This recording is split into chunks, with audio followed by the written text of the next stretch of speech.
प्राचीन भारत का एक अनोखा अध्याय है जहां धरती पर आर्यों के यज्ञ कुंड जल रहे थे। उस समय जब ऋषि अपने मंत्रों से ब्रह्मांड की ध्वनि सुनते थे, वहां समाज की पहली किरण जन्म ले रही थी। यह वह युग था जब मनुष्य जन के बीच रहता था।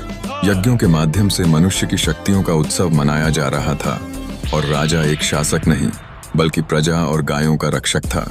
ऋग्वैदिक काल में जैसे जैसे जन विकसित होते गए, राजा और प्रजा के बीच का पारस्परिक संबंध बनता गया। राजा को गोपाल कहा जाता था, जो अपने प्रजा की भलाई का ध्यान रखता था। सभा और समिति में हर व्यक्ति की आवाज महत्वपूर्ण थी। यह लोकतंत्र के बीज बोए जा रहे थे। यह वे दिन थे जब संवैधानिकता और सामूहिकता का प्रतीक था। समय बीतने के साथ जन से जनपद का विस्तार हुआ, जहां यज्ञ और युद्ध के माध्यम से राजा की सत्ता का आधार बन रहा। अश्वमेध यज्ञ ने रजवाड़ों के राज्य को मजबूत किया और उस राज्य के चारों ओर के क्षेत्रों का विस्तार हुआ। अब राजा रक्षा का कार्य छोड़कर अधिपति बन चुके थे और धर्म, यज्ञ तथा बल शासन के नए स्तंभ बन गए।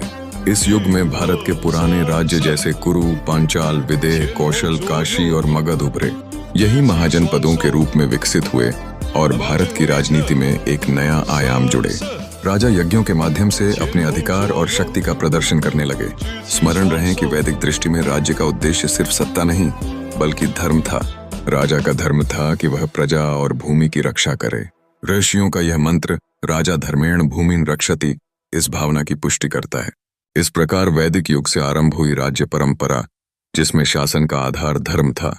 इसी परंपरा से जुड़कर भारत की प्राचीनता हमें यह सिखाती है कि शासन का अर्थ केवल शक्ति नहीं बल्कि धर्म का पालन करना है।